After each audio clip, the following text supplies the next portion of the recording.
as with all change work, there's got to be a belief system. If you don't believe in something, it's very hard to make it happen.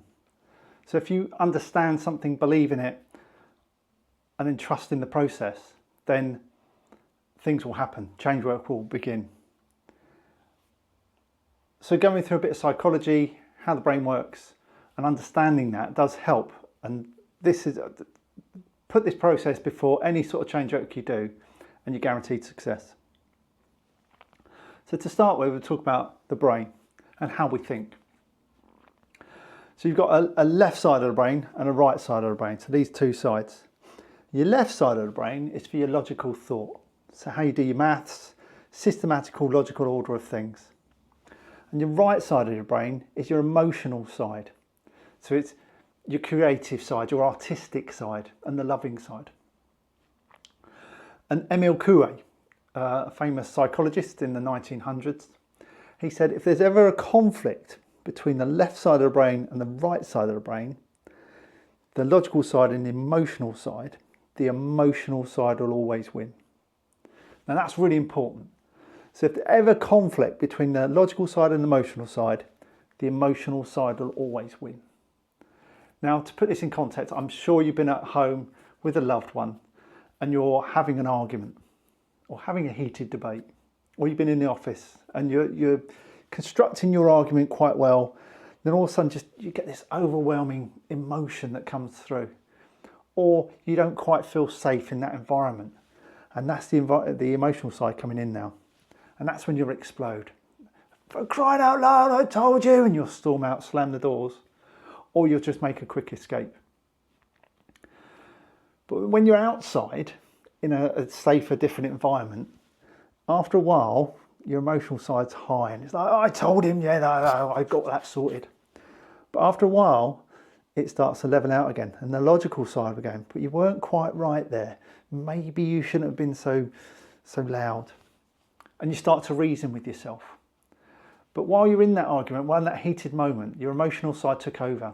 You have this gut feeling, just this feeling that you have to either get out of there or just explode to defend yourself. And that's exactly what Emile Coué is saying. If there's ever a conflict, your emotional side will always win.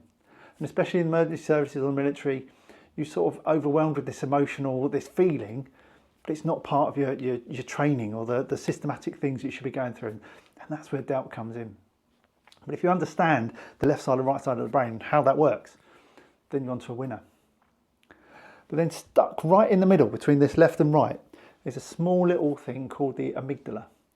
And that's the caveman monkey brain. That's been there ever since, as a creature, we crawled out of the sea. And all that does is just constantly opens and closes. And while it's opening and closing, when it's open, it's going, well, is it safe? It's going to kill me? No, I'm all right.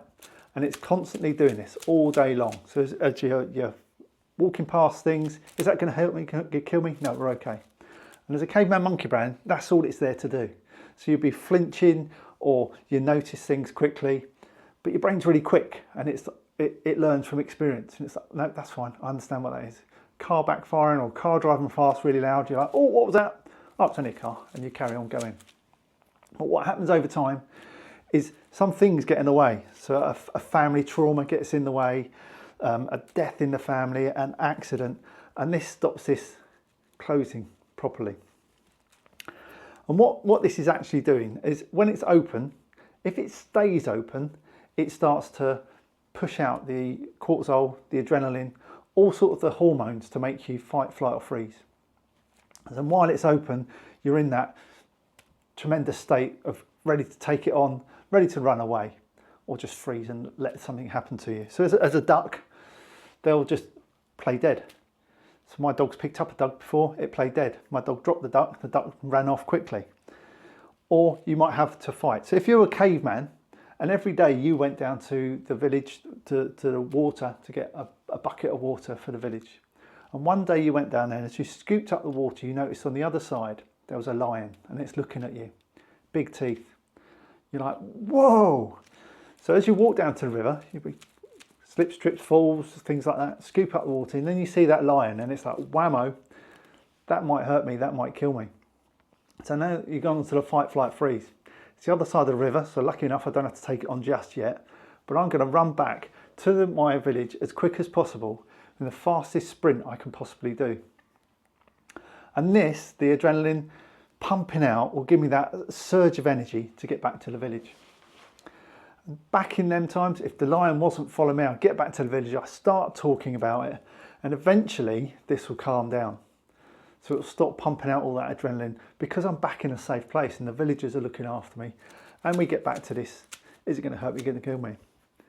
If late that afternoon they said, can you go and get some water again? You'd be like, oh, there was a lion there. And you get a bit anxious because this is far and open for your own safety and stopping you going back there. But if the next day someone else has gone down there, the lion's gone, you're safe, you'd be a bit wary and a bit cautious. But after a couple more days of getting the water from the river, you'd be back to firing on this. Unfortunately, modern world is slightly different.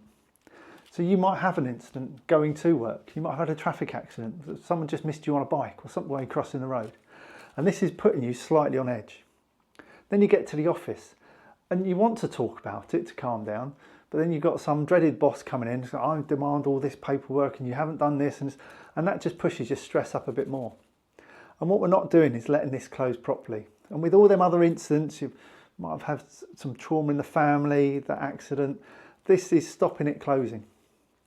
And what we've got to do is get rid of all these things that are stopping it closing, because while it's not closing, it's leaking out little bits of those hormones that are making you fight, flight, freeze. So we've got to try and get this down to zero. And that's what any sort of therapy does. So the EFT is brilliant for this, of just letting the emotions out and then bringing you down. So you've got this clear pump. So when it closes, it closes. There's no leakage of the hormones. And when it's open, it's on full alert and you can carry on with that.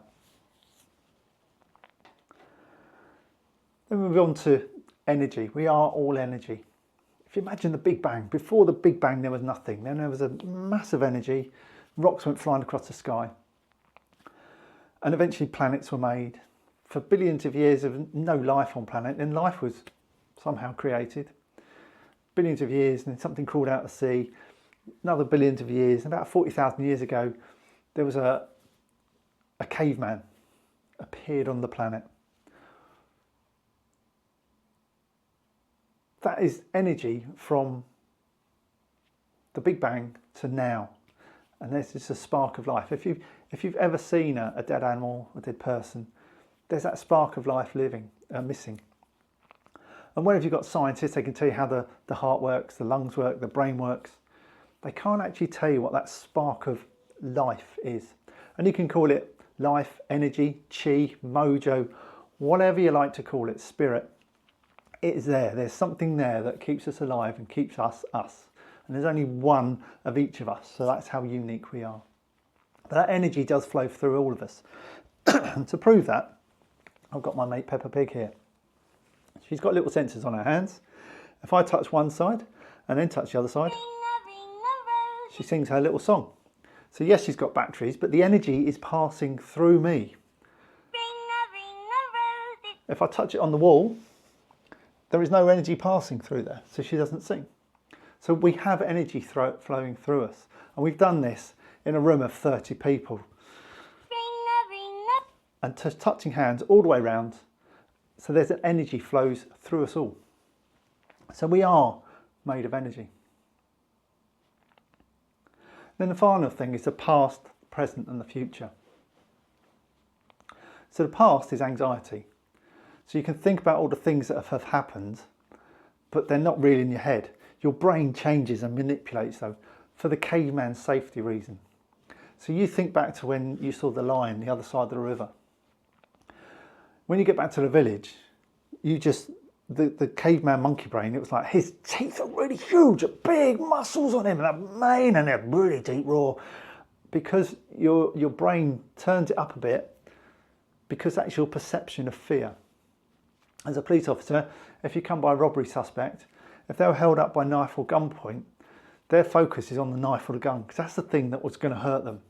And the knife was always 10 times bigger, or the gun was huge. But that's your brain putting a perspective on it, because that's the danger, that's what I'm focusing on. And if we focus on that danger and remember that danger for next time, we can be safe again.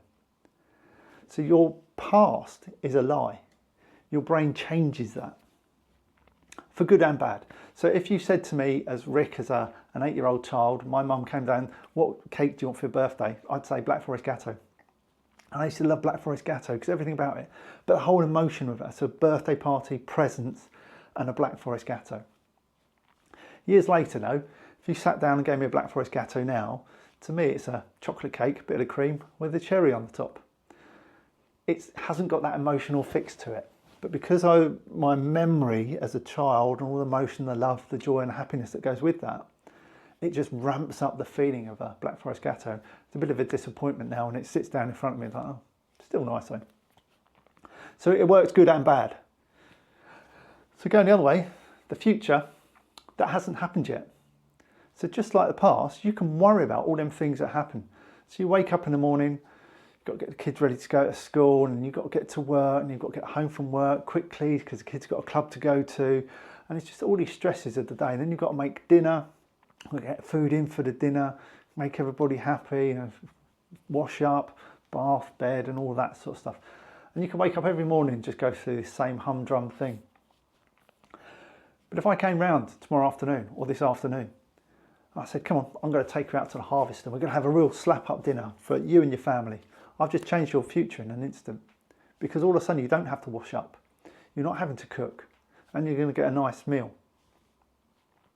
So you can dwell on the future, but again, your brain is just altering it for the mundane, or you can focus on the negative things, or you can focus on the better things and just be more positive with your life. But they haven't happened yet, and that can change in an instant. So the most important thing is now, the reality of now.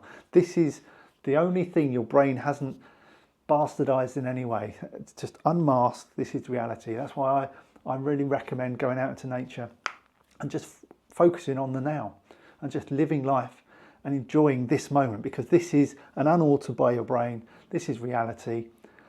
And I heard a good quote the other day that if there was a lion, if you saw a picture of a lion, you go, what a majestic beast. Look at the muscles on it, look at the hair. And that is in the safety of your own home. No problems. If that lion was in the same room as you wouldn't be thinking how majestic and awesome he is. You'd be thinking, there's a big mouth there and I'm scared. So the fact you can sit here and think about the future, you're in a safe place. So enjoy the now, because if you can enjoy the now, there is no problems. So you've got the past, present, and future. We're all made of energy. And then Emile Coué, the left and right side of the brain, the emotional side will always take over. So once people understand this pre-talk, they can understand change can take place.